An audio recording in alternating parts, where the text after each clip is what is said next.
नाभिकीय रिएक्टर में किसका उपयोग होता है? तो आंसर होगा आपका अस्नेहक, या जिसको इंग्लिश में कहते हैं लुब्रिकेंट। ठीक है, परमाणु नाभिकीय रिएक्टर में किसका उपयोग होता है? तो लुब्रिकेंट का प्रयोग, जो लुब्रिकेंट है तो उसका प्रयोग होता है।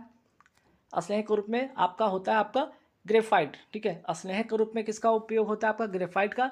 ये न्यूट्रॉन को अवशोषित करता है, ध्यान रखिएगा। और दूसरी बात यहाँ पे करें, शीतलक के रूप में या मंदक के रूप में किसका उपयोग होता है? भारी जल, या जिसको D2O कहते हैं, या ग्रेफाइट को। तो परमाणु या नाभिकीय रिएक्टर में उपयोग होने वाला है आपका, अगर अस्नेहक के रूप में पूछा जाए आंसर टिक कीजिएगा ग्रेफाइट। शीतलक के रूप में या मंदक के रूप में अगर पूछ लिया जाए कि किसका उपयोग होता है? भारी जल, या ऑप्शन में ग्रेफाइट हो तो दोनों में से टिक कीजिएगा। और नियंत्रक के रूप में आपका जो यूज़ होता है कैडमियम का छड़। ठीक है, ये करता है क्या? प्रतिक्रिया दर को नियंत्रित करता है। और ग्रेफाइट का एक और यूज़ होता है आपका भारी मशीन में भी। ठीक है, भारी मशीन में भी ग्रेफाइट का उपयोग होता है अस्नेहक के रूप में, है ना, अस्नेहक के रूप में, या जिसको कहते हैं लुब्रिकेंट के रूप में। ठीक है, अब आइए देखते हैं, यहाँ पे सवाल है कि थैलोफाइटा के रूप में जाना जाता है किसको? एल्गी या शैवाल को किस क्या जाना जाता है? जो थैलोफाइटा है उसके रूप में ये जाना जाता है। ठीक, तो थैलोफाइटा हो गया आपका क्या है? एक एल्गी है, याद रखिएगा। अगर सवाल पूछा जाए, बात शैवाल का हो रहा है, एल्गी का हो रहा है, तो लाल शैवाल को क्या कहा जाता है? रोडोफैसी कहा जाता है। अगर सवाल अगर एग्जाम में आ जाए कि भूरी शैवाल को क्या कहा जाता है? फाइवफैसी कहा जाता है। अगर हरे शैवाल को क्या कहा जाता है? क्लोरोफैसी कहा जाता है। ये 3 सवाल एग्जाम में पूछ लिया गया है, ध्यान रखिएगा। अब आइए, बात हो रहा था कि यहाँ पे थैलोफाइटा के बारे में बात हो रही है, तो यहाँ पे क्रिप्टोगैमी एक वर्ड आएगा कि क्रिप्टोगैमी पौधे में होता क्या है? तो क्रिप्टोगैमी होता है पौधे जिसमें कि पुष्प तथा बीज क्या होते हैं? होते नहीं है ना। तो अगर पूछा जाए कि क्रिप्टोगैमी के प्रकार कितने होते हैं, तो क्रिप्टोगैमी के जो प्रकार होते हैं वो आपके 3 यहाँ पे देख सकते हैं। थैलोफाइटा होता है, ब्रायोफाइटा होता है, टेरिडोफाइटा होता है। Most important, very very important question, इससे सवाल आपके एग्जाम में काफ़ी बार रिपीट हुआ है। ठीक है, काफ़ी बार रिपीट हुआ है, इसलिए इसको ध्यान रखिएगा। थैलोफाइटा में आपका जो होता है शैवाल, कवक इसी वर्ग में आते हैं। और शैवाल का एक और जो प्रकार है स्पैरोगाइरा, थैलोफाइटा के अंतर में आता है। ठीक है, इसी के अंतर्गत में आता है स्पैरोगाइरा। ठीक, अगर आपसे पूछेगा ब्रायोफाइटा, ये भी क्रिप्टोगैमी पौधा का प्रकार है, जिसमें कि क्या क्रिप्टोगैमी में मैंने अभी क्या बताया? पुष्प तथा बीज जो होता है, ठीक है, पुष्प तथा बीज नहीं पाया जाता है, तो उसी के अंतर्गत आता है आपका ब्रायोफाइटा। इसे एम्फीबियन ऑफ प्लांट भी कहा जाता है। डायरेक्ट आपके एग्जाम में सवाल आएगा कि एम्फीबियन ऑफ प्लांट किसको कहा जाता है? Option Thallophyta, bryophyta, pteridophyta. आप टिक करके आइएगा ब्रायोफाइटा। ठीक है, अब इसका भी एग्जाम्पल देख लीजिए। मॉस हो गया, लिवरवर्ट हो गया, मर्चेंटिया हो गया, ये 3 जो एग्जाम्पल है आपके ब्रायोफाइटा के हैं। ठीक है, और ये वाला जो सवाल है मॉस बार बार पूछा भी गया एग्जाम में। फिर बात करते हैं टेरिडोफाइटा, इसे पादप जगत का सरीसृप कहा जाता है। दोनों इंपॉर्टेंट, एक तो यहाँ पे एम्फीबियन कहा जाता है, वेरी वेरी इंपॉर्टेंट, इसको सरीसृप कहा जाता है, जिसमें कि इसका एग्जाम्पल फर्न हो गया, हॉस्टेल हो गया, मार्सिलिया हो गया, है ना।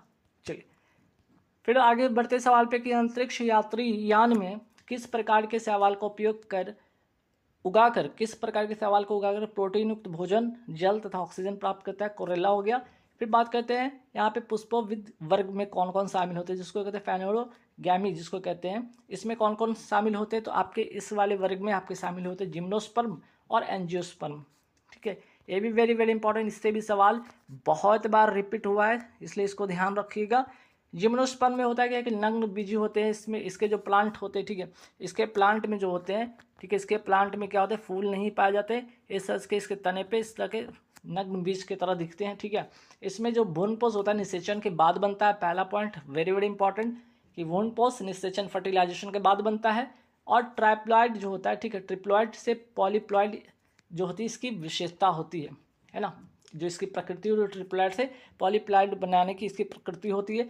इसका एग्जाम्पल जरूर याद रखिए, क्योंकि आपके एग्जाम्पल पूछ ले जाते हैं कि इसका एग्जाम्पल कौन सा? चीर हो गया, जिसको पाइन कहते हैं, साइकस जिसको फर कहते हैं, आपका है ना, चीर, साइकस, देवदार, फर, पाइन, ये सारे के सारे क्या है? आपके जिम्नोस्पर्म है।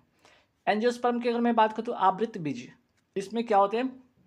फलों के अंदर, ठीक है, इसके फलों के अंदर क्या होते हैं? बीज पाए जाते हैं, इसके फलों के अंदर बीज पाए जाते हैं। सपोज कीजिए गुआवा है तो इसके अंदर, ठीक है, इस तरह के बीज होते हैं, है ना, तो बीज पाए जाते हैं, ध्यान रखिएगा। इसमें भ्रूणपोष जो होता है निषेचन से पहले बनता है, फर्टिलाइजेशन से पहले बनता है, ये हैप्लॉइड प्रकृति का होता है। डायरेक्ट सवाल आएगा इनमें से कौन हैप्लॉइड प्रकृति का?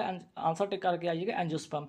और रेफ्लेसिया इसका एग्जाम्पल है। रेफ्लेसिया पूरी दुनिया में सबसे बड़ा फ्लावर भी इसको कहा जाता है रेफरेंसिया, जो पूरे वर्ल्ड में, पूरी दुनिया में सबसे बड़ा फूल है, ये भी ध्यान रखिएगा। फिर बात करते हैं एंजियोस्पर्म। अगर मैं बात करूँ इसके पौधे के प्रकार, ठीक है, एंजियोस्पर्म पौधे के प्रकार भी ध्यान रखिएगा।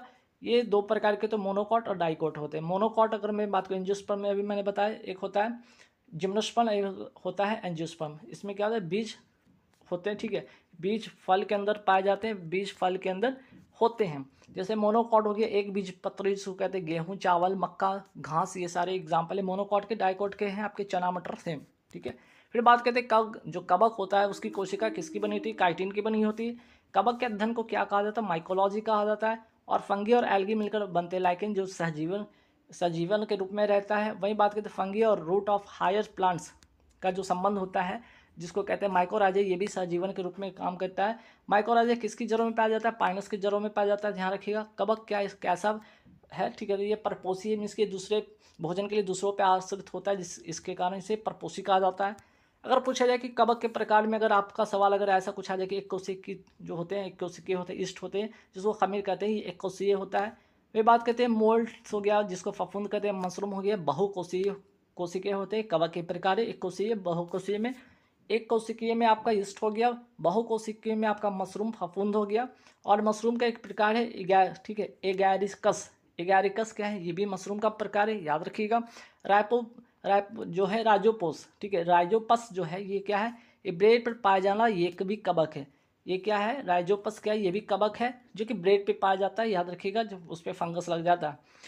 कवक में संचित भोजन को क्या कहा जाता है, कवक में संचित भोजन को ग्लाइकोजन कहा जाता है। अगर पूछा जाए कि पौधे में कवक से होने वाले रोग, ठीक है, ये भी सवाल एग्जाम में पूछ लिया जाता है कि बताइए लेट ब्लाइट किस में पाया जाता है। ये कवक से होने वाला रोग है आपके आलू में, मस्सा रोग भी आलू में, आपका ढीला स्मट हो गया गेहूं में, या जिसको किट्टू रोग कहते हैं, सफ़ेद रस्ट सरसों में, लाल अक्षय या रेड रॉट कहते हैं गन्ने में। फिर आगे देखते हैं टिक्का रोग होता है मूंगफली में, ठीक है, इतनी बात हो गया। फिर बात करते हैं यहाँ पे किंगडम प्रोटिस्टा में कौन कौन से जीव आते हैं, अमीबा, पैरामीशियम, इग्लिना, प्लाज्मोडियम, ठीक है, किंगडम प्रोटिस्टा में आते हैं। अगर मैं बात करूँ जो फाइव किंगडम, ठीक है, 5 किंगडम का जो वर्गीकरण था उसमें कौन कौन आता है आपका, मोनेरा आ गया, मोनेरा हो गया, प्रोटिस्टा हो गया, मोनेरा प्रोटिस्टा हो गया, आपका फंगी हो गया, फिर आपका प्लांटी हो गया, है ना, प्लांटी हो गया, फिर आपका एनिमलिया हो गया, ठीक है, एनिमल या एनिमेलिया जिसको कहते हैं। ये 5 होते हैं, मोनेरा, प्रोटिस्टा, फंगी, प्लांटी और एनिमलिया, ठीक है, या एनिमल। तो किंगडम जो है प्रोटिस्ट है, ये प्रोटिस्ट है या प्रोटोजोआ, जिसमें कि अमीबा, पैरामीशियम, इग्लिना, प्लाज्मोडियम आते हैं। आर.एच. वाइटेकर ने 5 किंगडम क्लासिफिकेशन का वर्गीकरण दिया था, आर.एच. वाइटेकर ने, ठीक है। फिर बात अगर इस यहाँ पे देखिए अमीबा जो था किंगडम प्रोटिस्टा में शामिल है, ठीक है। अगर इससे सवाल अगर बन सकता है तो क्या, अमीबा अपना भोजन ग्रहण करता है किसके द्वारा, कूटपाथ के द्वारा, जिसको कहते हैं इंग्लिश में सीरोपोडिया के द्वारा। और अमीबा का लोकोमोटरी ऑर्गन भी है सीरोपोडिया, ठीक है। फिर बात करते हैं पैरामीशियम का लोकोमोटरी ऑर्गन है सिलिया होता है। और अगर मैं पूछूँ यहाँ यूग्लिना का लोकोमोटरी ऑर्गन होता है फ्लैजिला, ये भी ध्यान आपको रखना है, ठीक है। और प्लाज्मोडियम ध्यान रखिएगा, प्लाज्मोडियम जो आपका है मलेरिया रोग होता है, इसी जो है जो आपका प्रोटोजोआ के कारण होता है, ये भी ध्यान रखिएगा। अमीबा भोजन के रूप में किसको ग्रहण करता है, इसी पैरामीशियम को करता है, ये भी नोट करके रखिएगा। फिर बात करते हैं, ये भी सवाल आपके एग्जाम में पूछा है कि दूध को अधिक दिनों तक सुरक्षित रखने की विधि को क्या कहते हैं, पास्चुराइजेशन कहते हैं। लेकिन सवाल ये नहीं पूछ लिया, सवाल ये भी अब ये इस तरह के पूछ लिया कि अगर दूध को 62.8 डिग्री सेल्सियस पर कितने देर तक गर्म करने पर पास्चुराइजेशन की विधि है, तो आपका 30 मिनट हो गया। और वही बात करते हैं 71.7 डिग्री सेल्सियस पर अगर गर्म करते हैं तो 15 सेकंड तक इसको गर्म करते हैं, तो पास्चुराइजेशन होता है, दूध को अधिक दिनों तक सुरक्षित रख सकते हैं। दोनों पॉइंट ध्यान रखिए, एग्जाम में पूछा गया। फिर बात करते हैं टॉर्क को हिंदी में कहते हैं बल आघूर्णन, इसका मात्रक होता है न्यूटन मीटर। और बल आघूर्णन का अगर पूछ लिया जाए, इसका फॉर्मूला क्या होता है, बल इंटू आघूर्ण भुजा होता है, ठीक है, R into F sine theta होता है। अगर पूछा जाए इसका बी में या डायमेंशनल फार्मूला क्या होता है, ML²T-2 होता है, ये भी याद रखिएगा, ठीक है। अब यहाँ पे देखिए उत्तोलक। अब उत्तोलक की बात करते हैं यहाँ पे कि उत्तोलक किस सिद्धांत पर काम करता है ना। तो उत्तोलक जो होता है बल आघूर्णन पे ही काम करता है। चूंकि बल आघूर्णन से बात हो रही थी तो सवाल आ जाए कि ठीक है बताइए बल आघूर्णन किस सिद्धांत पे काम करता है, उत्तोलक, या जिसको हिंदी में कहते हैं लीवर। अब लीवर की मैं बात यहाँ पे कर ही रहा हूँ, तो चलिए लीवर से सवाल क्या बन सकता है, देखिएगा। लीवर की अगर मैं बात करूँ जिसको हिंदी में कहते हैं उत्तोलक, इसके 3 बिंदु होते हैं। एक तो होता है आलम जिसको फल्क्रम कहते हैं, दूसरा होता है आयास जिसको एफर्ट कहते हैं, तीसरा कहते हैं भार। अब देखिए जो सेंटर में होता है उसको क्या कहते हैं, आलम कहते हैं। जो एफर्ट होता है, जो व्यक्ति लगा रहा है उसको एफर्ट कहते हैं, जिसके द्वारा उठाया जा जहाँ से जो वस्तु को उठाया जा रहा है उसको कहते हैं लोड। ये 3 पॉइंट ध्यान रखिएगा। फिर बात करते हैं आगे, श्वेत प्रकाश को का अपना 7 रंगों में विभक्त होना क्या कहलाता है? वन विक्षेपण या डिस्पर्सन कहलाता है। प्रकाश का 7 रंग कौन कौन सा है? आपका विवग्योर, जिसको कहते हैं बैजानी पिनाला कहते हैं। आप क्रम से याद रखिएगा, विवग्योर, ठीक है, विव GYOR, इस तरह से याद रखिएगा क्रम को, है ना, इस तरह से क्रम को याद रखिएगा। अब आइए यहाँ पे बात करते हैं विवग्योर। सबसे ऊपर में आता है रेड, लाल रंग, है ना। तो लाल रंग का देखिएगा, सबसे इंपॉर्टेंट बात क्या है कि इसका अपवर्तनांक क्या होता है? सबसे कम होता है। इसका विचलन सबसे कम होता है। दोनों, जिसका विचलन सबसे कम, क्योंकि लाल रंग का विचलन सबसे कम होता है ना। विवग्योर में क्या आपने सीखा था? विव GYOR। तो इसका जो है आपका विचलन सबसे कम होता है। जिसका विचलन सबसे कम उसका वर्तनांक सबसे कम। तरंगदैर्घ्य सबसे अधिक होता है, याद रखिएगा। और इसी कारण इसकी फोकस दूरी भी क्या होती है? अगर जिसकी ज़्यादा तरंगदैर्घ्य होती है, क्योंकि फोकस दूरी होता है डायरेक्टली प्रोपोर्शनल टू आपका तरंगदैर्घ्य का, तो जितना ज़्यादा तरंगदैर्घ्य उतना इसकी फोकस दूरी होती है। इसका वेग जो होता है सबसे अधिक होता है, क्योंकि, है ना, इसकी आवृत्ति सबसे कम होती है, फ्रीक्वेंसी सबसे कम होती है, ध्यान रखिएगा। फिर बात करते हैं आगे बैगनी रंग का। सबसे लास्ट में आता है बैगनी रंग विवग्योर में। अपवर्तनांक सबसे ज़्यादा होता है, क्योंकि विचलन सबसे ज़्यादा होता है। तो जिसका विचलन सबसे ज़्यादा उसका अपवर्तनांक सबसे ज़्यादा। तरंगदैर्घ्य सबसे कम होता है तथा इसका वेग सबसे कम होता है। इसकी आवृत्ति सबसे ज़्यादा होती है, फ्रीक्वेंसी बैगनी रंग की सबसे ज़्यादा होती है। लाल रंग का प्रकाश का तरंगदैर्घ्य होता है क्या? 7800 एंगस्ट्रॉम होता है। बैगनी रंग का प्रकाश का जो तरंगदैर्घ्य होता है 3900 एंगस्ट्रॉम होता है। मस्तिष्क का वह भाग जो मोटर नियंत्रण, जिसको कहते हैं समन्वय, सटीक समय निर्धारण में महत्वपूर्ण भूमिका निभाता है, सेरिबेलम, जिसको कहते हैं अनुमस्तिष्क। ब्रेन का 3 पार्ट होता है, याद रखिएगा। ब्रेन का जो आपका होता है कितना पार्ट होता है? 3 पार्ट होता है, आपका नोट कर लीजिएगा। एक तो होता है ठीक है, सेरिब्रम होता है, फिर सेरिब्रल होता है, और लास्ट में सेरिबेलम होता है। 3 बातें ध्यान रखिएगा। चलिए, पूर्ण आंतरिक परावर्तन होता है। इसका 2 नियम है, जाके जब एक किरण सघनता से विरल की ओर गति करता है, सघन माध्यम से विरल माध्यम में करे तो, और दूसरा कि आपका आपतित कोण, ठीक है, पहला ही। दूसरा बात है कि आपतित कोण जो होता है क्रांतिक कोण से बड़ा होता है, ठीक। निम्न 4 मौलिक बलों में से किसकी सीमा सबसे कम होता है? परमाणु का इसका करेक्ट आंसर होगा, टिक कर लीजिएगा। फिर आइए यहाँ पे देखिएगा, एक सवाल है, बहुत ही महत्वपूर्ण सवाल है कि किसी परमाणु के तीसरे कोष में, मीन्स कि N3 दिया हुआ है, तीसरे कोष में अगर पूछा जाए अधिकतम इलेक्ट्रॉन जो समा सकता है कितना, तो 18 होगा, ठीक है। कौन से फॉर्मूला पे? तो बाहरी जो कक्षा के सबसे बाहरतम कक्षा में जो इलेक्ट्रॉन की संख्या होती है उसके लिए फॉर्मूला होता है 2n² होता है, 2n²। अब यहाँ पे n का वैल्यू आप 3 रख दीजिएगा, तो 3 3 9 2 18 इसका। तो कह सकते हैं कि किसी परमाणु के तीसरे कोष में अधिकतम कितने इलेक्ट्रॉन समा सकते हैं? तो तीसरे कोष में आपका होगा 18, ठीक है। चलिए, फिर बात करते कौन सी क्वांटम संख्या एक परमाणु में एक इलेक्ट्रॉन ऊर्जा स्तर का वर्णन करता है? मुख्य क्वांटम संख्या, जिसको प्रिंसिपल क्वांटम नंबर कहते हैं, ठीक है। तो आपका कौन सी क्वांटम संख्या एक परमाणु में एक इलेक्ट्रॉन, ठीक। तो ये ध्यान रखिएगा, वेरी वेरी इंपॉर्टेंट क्वेश्चन है। और एक प्रोटॉन से एक इलेक्ट्रॉन का अनुमानित द्रव्यमान का अनुपात कितना होता है? 1840 से 1840 अनुपात 1 होता है। कौन सा रंग इंद्रधनुष के मध्य दिखाई देता है? हरा होगा इसका करेक्ट आंसर।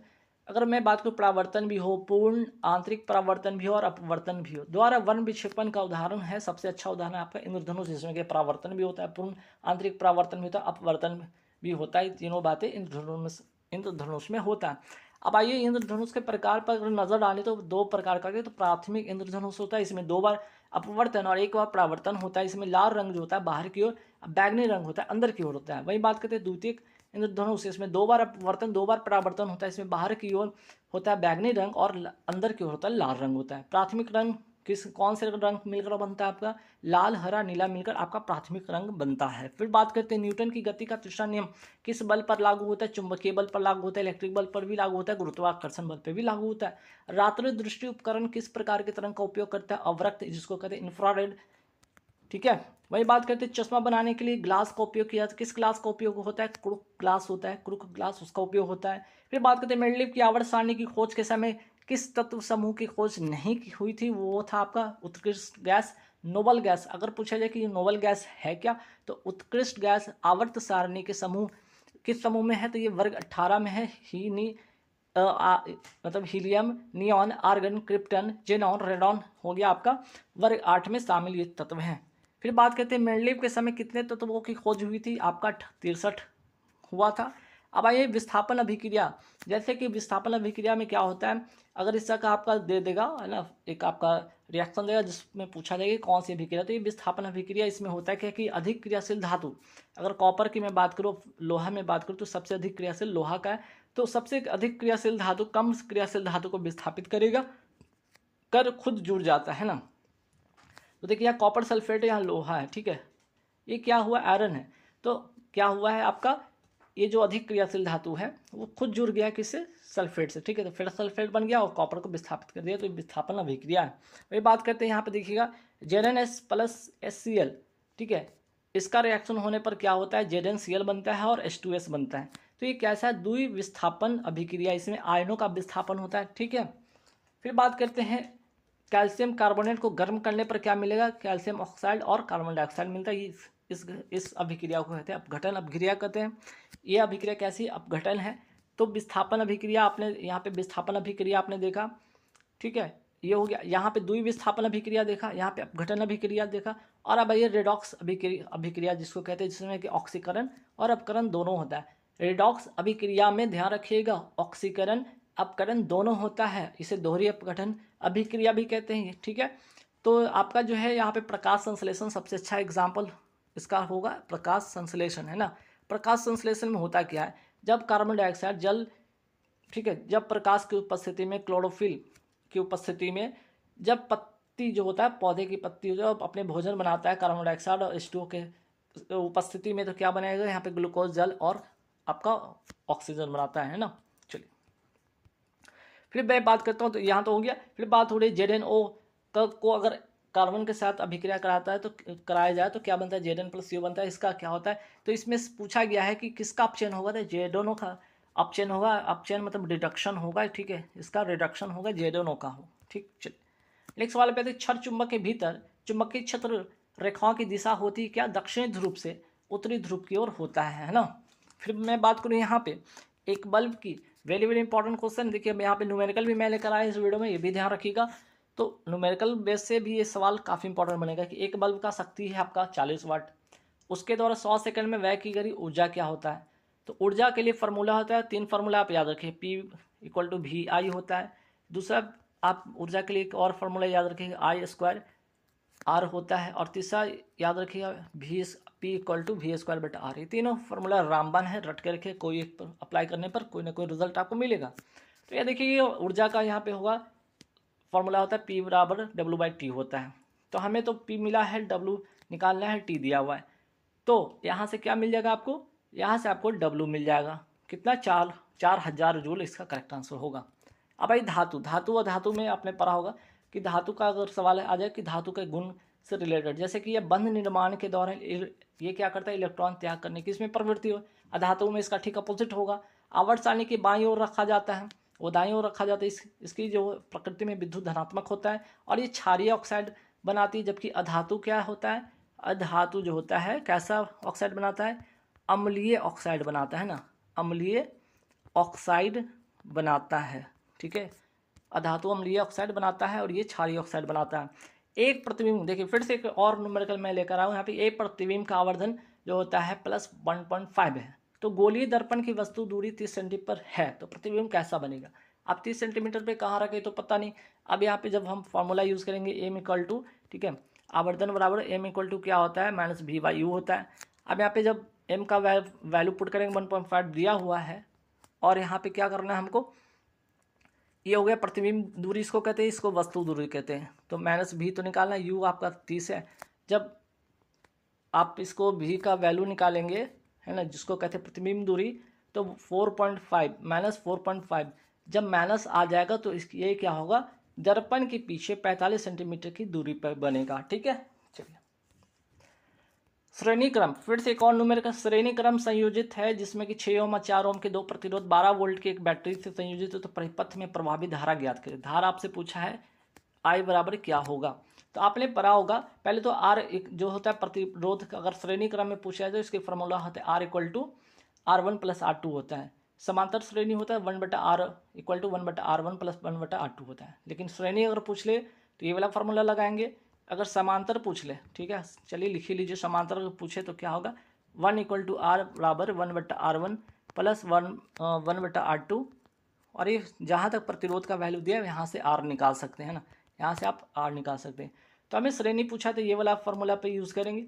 तो यहाँ से 10 जो होता है आपका प्रतिरोध 10 आ गया है, ठीक है, यहाँ पे प्रतिरोध 10 आ गया है। और कौन सा फार्मूला लगाएंगे, V=IR से यहाँ से फार्मूला हमसे बनता है I=V/R। तो I कितना आ गया, जब हम वैल्यू रखें पुट किए तो 1.2 एम्पियर आ गया इसका आंसर।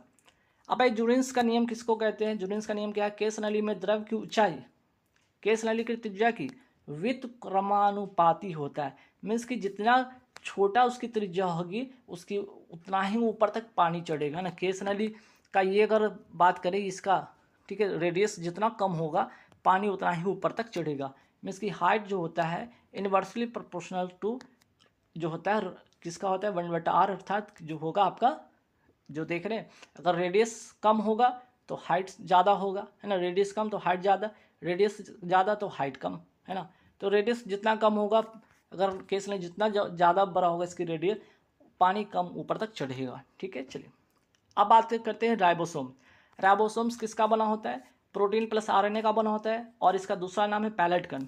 राइबोसोम्स को अगर मैं बात करूँ, इसका पादप कोशिका में सबसे पहले किसने देखा था, रॉबर्ट ब्राउन ने देखा था। और राइबोसोम्स को जंतु कोशिका में सबसे पहले किसने देखा था, पादप कोशिका में पूछा तो रॉबर्ट एवं ब्राउन ने, जंतु कोशिका में पूछेगा तो पैलेट ने, ठीक है। इसलिए इसका दूसरा नाम पैलेट कण भी कहा जाता है।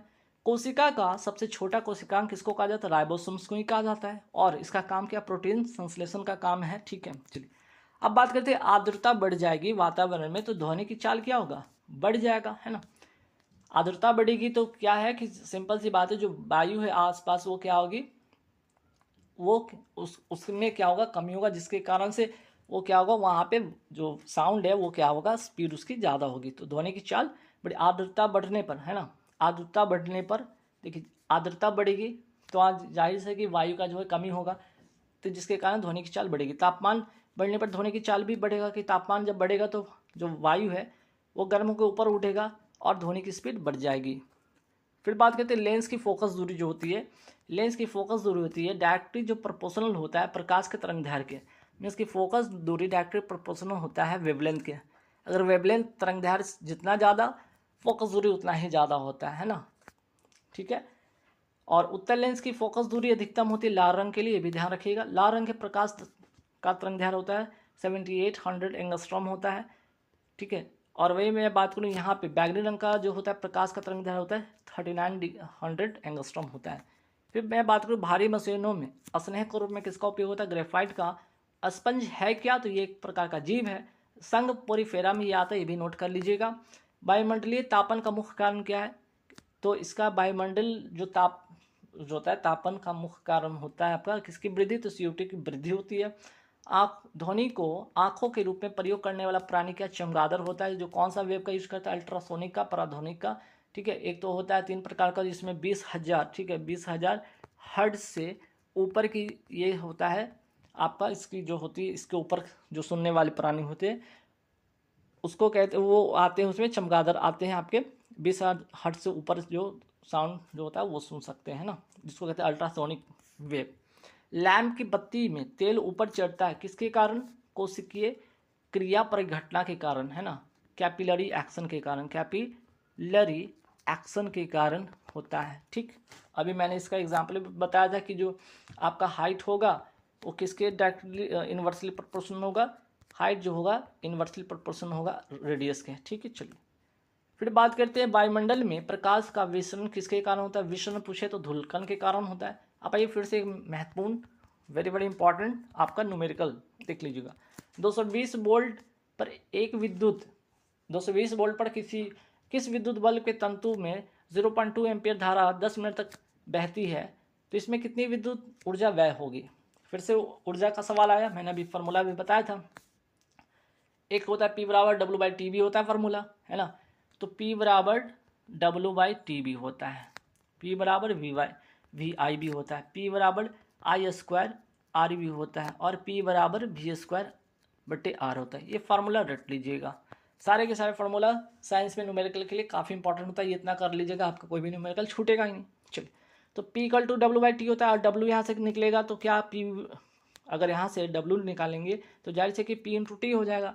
और P × T, अगर P का अगर मैं यहाँ पे वैल्यू देखूँ तो P को क्या लिख सकते हैं, P को VI लिख सकते हैं, बिल्कुल लिख सकते हैं। तो जब P के जगह पे हम PT था, यहाँ पे P के जगह VI कर सकते हैं, तो ये T है तो वोल्ट मिल गया है आपका, धारा मिल गया, आपका टाइम मिल गया। जब तीनों मिल गया तो क्या है, तीनों को मल्टीप्लाई कर देते हैं, 220 वोल्ट आपका मिल गया।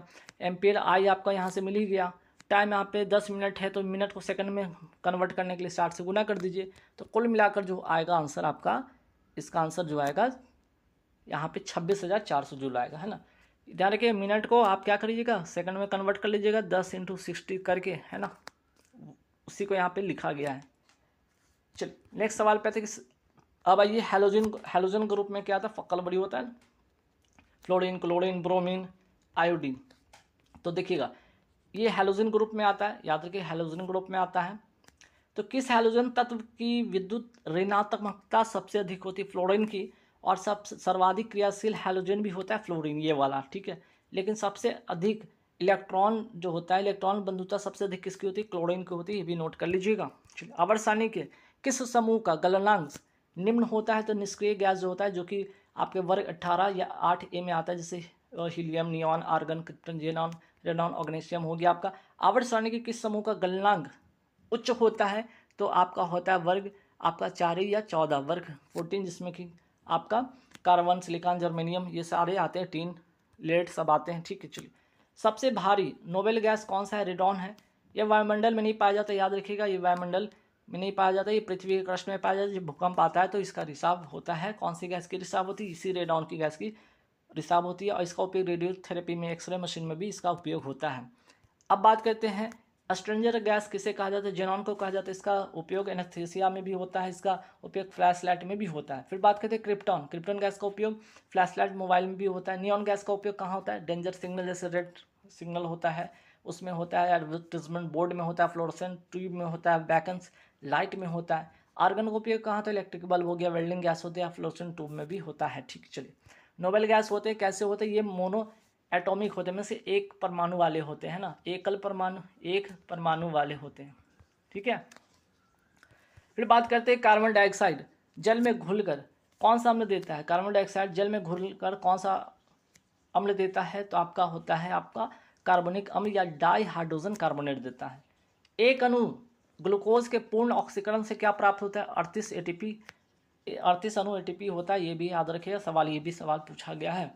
ग्लाइकोलिसिस की संपूर्ण प्रक्रिया कहाँ होती है, साइटोप्लाज्म में होती है, जिसको कहते हैं कोशिका द्रव्य कहा जाता है। जो आपका प्रोटोप्लाज्म होता है, ठीक है, प्रोटोप्लाज्म का ही 2 पार्ट है आपका, एक तो साइटोप्लाज्म हो गया, एक हो गया आपका निकोप्लाज्म, ठीक। चलिए आगे बढ़ते हैं कि अगर पूछा जाए कि ठीक है जो है इसकी खोज किसने किया था, इसकी खोज एमडेन, मेयरहॉफ तथा पार्सन ने किया था, इसलिए इसका नाम पड़ा EMP पाथवे, ई से एम्बेडेड, एम से मेयरहॉफ और पी से पार्सन, ठीक है। ये प्रक्रिया की खोज करने वाले थे EMP पाथवे, इसको कहा जाता है, इनका नाम यहाँ दिया हुआ है। कोशिका द्रव, अगर पूछा जाए कोशिका द्रव ये है क्या, ये कोशिका झिल्ली तथा केंद्रक के बीच में पाया जाता है ना, कोशिका झिल्ली और केंद्रक के बीच में ये पाया जाता है, ठीक। कोशिका जो होता है ना, कोशिका जो होता है उसका कोशिका और ये केंद्रक हो गया और केंद्रक झिल्ली, इसके बीच में ये पाया जाता है क्या, कोशिका द्रव। अब देखिएगा यहाँ पे अल्फा बीटा गामा किरणों की खोज किसने किया था, हेनरी बेकोरेल ने किया था। जब रेडियम का इन्होंने आविष्कार किया था तो रेडियम से 3 तरह के जो है आपके किरण निकले थे, अल्फा बीटा गामा, ये 3 किरण निकले थे, ठीक है। तो बाद में इस पर और भी रिसर्च करके इसको और बढ़िया तरीके से पेश किया, रदरफोर्ड ने किया, और गामा को और भी बढ़िया तरीके से खोज करके इसको और पेश किया था, बढ़िया से इसके बारे में बताया था पॉल विलार्ड ने, ठीक है। तो इसलिए अगर ऑप्शन आए तो पॉल विलार्ड टिक कीजिएगा, अल्फा बीटा गामा का रदरफोर्ड कीजिएगा। चलिए भेदन क्षमता का अगर सवाल है कि चलिए भेदन क्षमता होता है इन तीनों में सबसे ज़्यादा किसका होता है, सबसे ज़्यादा गामा का होता है, सबसे कम अल्फा का होता है, उसके बाद बीटा का ना, सबसे ज़्यादा गामा फिर बीटा फिर अल्फा। लेकिन आयनन क्षमता में इसका ठीक अपोजिट कर दीजिएगा, अल्फा सबसे ज़्यादा, बीटा उसके बाद फिर लास्ट में गामा। अल्फा किरण का जो आवेश होता है कैसा होता है, धनात्मक होता है, He++ आयन होता है। वही बात करते हैं बीटा किरण का आवेश क्या होता है, ऋणात्मक होता है, जिसमें इलेक्ट्रॉन प्रवाह होता है। और अभी बात करते हैं गामा किरण का आवेश क्या होता है, उदासीन होता है, जो कि विद्युत चुम्बकीय तरंग होता है। ठीक, जल संवर्धन का अध्ययन क्या कहलाता है, हाइड्रोपोनिक्स कहलाता है। और ब्रह्मांड विज्ञान का अध्ययन कहलाता है, कॉस्मोलॉजी कहलाता है। फिर बात करते हैं विश्व रचना संबंधी ज्ञान का अध्ययन क्या कहलाता है, कॉस्मोग्राफी। कोशिका का अध्ययन कहलाता है, साइटोलॉजी। फलों का अध्ययन कहलाता है, पोमोलॉजी। CO2 गैस की खोज करता है कौन थे, हेलमोंट थे, याद रखिएगा। CO2 गैस का वैज्ञानिक नाम है कार्बोनिक ऑक्साइड है। शुष्क बर्फ को कहा जाता है ठोस CO2। और भूकंप का अध्ययन कहलाता है सिस्मोलॉजी। और भूकंप की तीव्रता को मापा जाता है रिक्टर स्केल पर। और वर्षा की मात्रा मापा जाता है आपका रेन गेज से। ठीक है, फिर बात करें द्रवों की आपेक्षिक घनत्व मापा जाता है हाइड्रोमीटर से। फिर बात करते हैं प्रोटीन कितने प्रकार के अमीनो अम्ल पाए जाते हैं, प्रोटीन कितने प्रकार के अमीनो अम्ल पाया जाता है, तो इसमें 20 प्रकार के आपके अमीनो अम्ल पाया जाता है। अमीनो अम्ल सबसे क्या है, महत्वपूर्ण प्रोटीन में से एक है। और सभी प्रोटीन में क्या पाया जाता है, नाइट्रोजन पाया जाता है, ये भी ध्यान रखिएगा। और प्रोटीन स्वभावतः कैसा होता है, क्षारीय होता है, ये भी बात याद रखिएगा। अम्लीय होता है कि क्षारीय, तो क्षारीय होता है। एंजाइम तथा हार्मोन किसके बने थे, प्रोटीन के बने थे। और प्रोटीन में कौन कौन से तत्व शामिल होते हैं, प्रोटीन में आपके कार्बन मिलता है, ऑक्सीजन, नाइट्रोजन, हाइड्रोजन, सल्फर, ये सारे इसमें तत्व पाए जाते हैं। जंग लगने से लोहे का वजन क्या होता है, तो इसका वजन होता है, आंसर बढ़ जाता है। अगर इसका सूत्र पूछा जाए तो Fe2O3 इंटू XH2O होता है। एक्स जहाँ पे जल के अणुओं की संख्या को बताता है, अणुओं की संख्या को बताता है, जहाँ ये घटेगा या बढ़ेगा, ये एक्स। ठीक है, चलो ये बात करते हैं। ये जो है जंग का फॉर्मूला ये हो गया आपका। और कैसा अभिक्रिया, रिडॉक्स अभिक्रिया, जिसमें ऑक्सीकरण अपकरण दोनों होता है। भोजन के पचाने की पूर्ण क्रिया कहाँ होती संपन्न होती है, छोटी आंत में होती है। अब देखिएगा पचे हुए भोजन का अपशोषण होता कहाँ होता है, विली में होता है। अब विली किसका पार्ट है, इलियम का। इलियम किसका पार्ट है, छोटी आंत का, है ना। तो छोटी आंत के भाग देख लीजिए, 3 भाग है, ड्यूडेनम होता है, जिजोनम होता है, इलियम होता है। तो इसी इलियम में विली होता है, जिसके अवशोषण में इसका सहायता करता है। भोजन के जो होते हैं पचे भोजन का अवशोषण यही करता है। और ये किसका भाग है, छोटी आंत का भाग है। ड्यूडेनियम होता है, छोटी आंत का पहला भाग होता है। जेजुनम होता है, यहाँ पाचन की क्रिया नहीं होती, याद रखिएगा। और ड्यूडेनियम में होता है कि एक्चुअली में पैंक्रियास से जो पैंक्रियाटिक जूस होता है यहाँ निकल के इसमें मिलता है, और भोजन को जो होता है पाचन की जो क्रिया में ये हेल्प करता है। ठीक है, इलियम से निकलने वाले एंजाइम, अब देखिएगा भोजन का तो सारा का सारा दामदार आपके इलियम के विली पे डिपेंड करता है। तो इलियम से निकलने वाले कौन कौन से एंजाइम हैं, तो नोट कर लीजिएगा। इलियम से निकलने वाले आपके एंजाइम, इसका ट्रिक में मैं बता देता हूँ यहीं पे, ताकि आपको याद करने में आसान हो। अगर आप इलियम लिखते हैं, ठीक है, इलियम इस तरह से लिखते हैं, तो देखिएगा पहले तो ई से आपका इरेप्सिन हो गया। ठीक है, ई से क्या हो गया आपका, इरेप्सिन हो गया। आप ऐसे लिख लीजिए, इसे इरेप्सिन, जो कि प्रोटीन तथा पेप्टोन को अमीनो अम्ल में परिवर्तित करता है। दूसरा बात ई से हो गया। फिर आते हैं लाइपेज, एल से लाइपेज, इसको ऐसे क्रम याद रखिए, एल से लाइपेज, जो कि एमल्सिफाइड वसाओं को ग्लिसरीन तथा फैटी एसिड में परिवर्तित करता है। फिर बात करते हैं एम से, एम हो गया तीसरा माल्टोज, है ना, तीसरा हो गया माल्टोज, ये दूसरा लिखिए। ये माल्टेज क्या करता है, माल्टोज को ग्लूकोज में परिवर्तित करता है। फिर चौथा आता है सुक्रोज, ऊ का मात्रा आ रहा है इसमें से 4th नंबर में सुक्रेज कीजिए, जो सुक्रोज को ग्लूकोज तथा फ्रुक्टोज में परिवर्तित करता है। और 5वां हो जाता है फिर से यहाँ पे 5वां आगे एल से लैक्टोज, ये लैक्टोज ग्लूकोज तथा ग्लैक्टोजन में परिवर्तित करता है। ये लैक्टोज को ग्लूकोज तथा ग्लैक्टोजन में परिवर्तित करता है। और एक लैक्टोजोन का जो उदाहरण है वो क्या है, आपका दूध है। ठीक है, तो ट्रिक हो गया, इसी में छिपा हुआ है, इलियम में ही। ठीक, मैं बात करते छोटी आंत की दीवार से कौन सा रस निकलता है, तो आंतरिक रस निकलता है। और कैसा होता है, क्षारीय होता है। चलिए फिर बात करते हैं पैंक्रियाज से कौन सा रस निकलता है, पैंक्रियाटिक जूस या अग्नाशय रस निकलता है। अग्नाशय रस में प्रमुख एंजाइम है, ध्यान रखिएगा। अग्नाशय जब आप पैंक्रियाज करें तो यहाँ पे ताल से ट्रिक याद रखिएगा, टी से ट्रिप्सिन, ठीक है, ए से एमाइलेज और एल से लाइपेज। ट्रिप्सिन क्या करता है, प्रोटीन तथा पेप्टोन को पॉलीपेप्टाइड तथा एमिनो अम्ल में परिवर्तित करता है। एमाइलेज क्या करता है, स्टार्च को शुगर में कन्वर्ट करता है। लाइपेज इमल्सिफाइड बासाओं को ग्लिसरीन तथा फैटी एसिड में परिवर्तित करता है। छोटी आंत के बाद आते हैं बड़ी आंत के बारे में बात करते हैं। बड़ी आंत का भाग 3 होता है, सीकम होता है, कोलोन होता है और रेक्टम होता है। सीकम जो होता है इसी के नीचे अपेंडिक्स पाया जाता है। कोलोन इसके 3 भाग होते हैं, याद रखिएगा, एसेंडिक असेंडिंग कोलोन, ट्रांसवर्स कोलोन और डिसेंडिंग कोलोन। अभी होता है कि जब आंत का स्ट्रक्चर इस तरह से बनाते हैं तो ये तो अपेंडिक्स हो ही गया आपका, इस तरह से होता है, ठीक है। आपने देखा भी होगा बुक में जब आप फिगर इसका ड्रॉ किए होंगे इस तरह से। तो ये वाला भाग होता है, ये असेंडिंग हो गया, ये वाला हो गया आपका ट्रांसवर्स जो इस तरह का हॉरिजॉन्टल है, और ये हो गया डिसेंडिंग जो नीचे की ओर आ रहा है, ठीक है। और सबसे लास्ट जो होता है आपका रेक्टम, है ना, इस तरह से जो होता है अपेंडिक्स के बाद जो बनता है इस तरह से, ठीक है। ये हो गया आपका रेक्टम, रेक्टम इससे मल बाहर आता है, ठीक। तो ये हो गया असेंडिंग, ये हो गया डिसेंडिंग और ये हो गया ट्रांसवर्स। मानव शरीर में छोटी आंत तथा बड़ी आंत की लंबाई का अनुपात कितना होता है? 7.5 सेंटीमीटर तथा 1.5 सेंटीमीटर होता है, ठीक है। मीटर नहीं सेंटीमीटर कीजिएगा। और इसको जब आप काटेंगे इस वैल्यू को तो आपको 5:1 मिलेगा, ठीक है। चलिए आप इस मीटर ही कीजिएगा, है ना।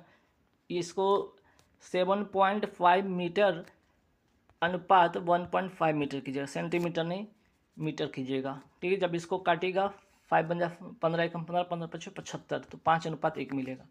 यहाँ पे ध्यान रखिएगा, थोड़ा सा इसको मीटर कर लीजिए, मीटर में होगा, ठीक है। चलिए, डायनेमो का आविष्कार किसने किया था? माइकल फैराडे ने किया था। और डायनेमो की अगर मैं बात करूँ, ये आंतरिक ऊर्जा को विद्युत ऊर्जा में परिवर्तित कर देता है। फिर बात करते हैं डायनामाइट का आविष्कार किसने किया था? अल्फ्रेड नोबल ने किया था 1866 में। अब भाई 1 किलो कैलोरी और 1 कैलोरी का सब वैल्यू देखते हैं। 1 कैलोरी का वैल्यू होता है 4.186 जूल होता है, जिसको 4.2 के लगभग मान के आप लिख सकते हैं। 1 किलो कैलोरी में क्या होता है? जब 1 किलो पूछ ले तो इसी को जो 1 कैलोरी का वैल्यू, इसमें अगर 1000 से मल्टीप्लाई करेंगे, चूँकि किलो पूछा था, किलो से 1000 से मल्टीप्लाई करें तो 14186 जूल आएगा इसका करेक्ट आंसर, ठीक है। 1 BTH ब्रिटिश थर्मल यूनिट किसके कैलोरी के बराबर होता है? 252 कैलोरी के बराबर होता है। 1 जूल में कितने कैलोरी होते हैं? 0.24 होता है। 1 जूल बराबर कितना होता है? 10⁻7 अर्घ होता है। ये ऐसा यूनिट है और ये आपका अर्घ क्या है? CGS यूनिट है, ठीक है। CGS यूनिट है, दोनों बात ध्यान रखिएगा।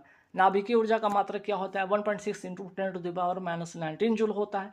1 किलोवाट आवर में होता है 3.6 × 10⁻6 जूल होता है। रेडियो सक्रियता के वर्ग विस्थापन का नियम किसने दिया था? फजन, ठीक है। फजन तथा सोडे ने दिया था। वही बात करते हैं सर्वाधिक समस्थानिक वाला तत्व क्या है? पोलोनियम।